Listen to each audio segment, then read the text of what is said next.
শুধু তাই নয়, এই ওষুধটা খেলে আপনার কিছুটা মুখের স্বাদ বেড়ে যাবে, কিছুটা হলেও মুখের স্বাদ বেড়ে যাবে।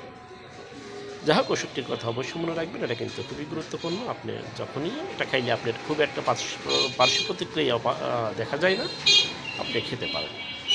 প্রয়োজন পড়লে ওষুধ গ্যাসের ওষুধের সাথে খেতেও পারেন, না খেলেও চলে। সুতরাং ওষুধটার কথা অবশ্যই মনে রাখবেন। আপনার অথবা মা, আপনার মায়ের অথবা আপনার বাবার অথবা আপনার ভাই বোনের যে কারো এই ওষুধটা মনে রাখবেন।